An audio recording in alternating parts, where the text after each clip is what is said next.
आज आपण इथे अपगड उपवर्गीकरण विरोधात घाई झालेली आहे. आंदोलन पुकारलेलं आहे. या आंदोलनासाठी आवर्जून उपस्थित असलेले पिंपरी चिंचवड शहरामध्ये पुणे शहराचे उपमहापौर परशुरामजी वाडेकर, व्यापाऱ्याला लुटण्याचा प्रकार समोर आला. सर्व नेतेगण, याच माध्यमातून सूर्यकांतजी वाघमारे साहेब कमी वेळात कमी कष्ट आणि सर्व नेतेगण आणि रिपब्लिकन पक्षावरती मनापासून प्रेम करणारे बंधू आणि भगिनींनो, खरं तर हा पिंपरी 1 ऑगस्ट 2024 रोजी काय आहे हा प्रकार आणि पोलिसाचा धाक न्यायाधीशांनी जो 6-1 असा निर्णय दिला आणि त्या निर्णयामध्ये उपवर्गीकरण करा असं न्यायालयाने सांगितलं.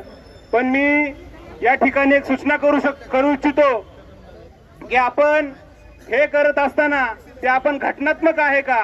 ते घटनात्मक असेल तर ते 341 कलमानुसार ते अवैध आहे असं मी या ठिकाणी सांगतो. आणि जो शासनाने, सरकारने जो समाजामध्ये तेच निर्माण करण्याचं काम केलेलं आहे, जो आमचा बंधू मातंग समाज हा आमचा लहान भाऊ आहे, त्याप्रमाणे आमची जो पारंपरिक आम्ही त्यांचे भाऊ बंधेसारखे आमचं नातं आहे, तो त्या नात्याला कुठेतरी काळीमा फासण्याचं काम हे सरकार करत आहे. सरकारमध्ये जरी आम्ही असलो तरी आम्हाला समाज महत्वाचा आहे आणि समाज आपला एकसंघ राहावा या दृष्टिकोनातून रामदासजी आठवले साहेबांच्या आदेशानुसार हा मोर्चा काढलेला आहे. आणि सरकारला एक सांगू इच्छितो, आपण जर हा मोर्चा लाईट घेतला आणि याचे परिणाम आपल्याला येणाऱ्या काही काळामध्ये नक्कीच होतील एवढंच या ठिकाणी सांगतो.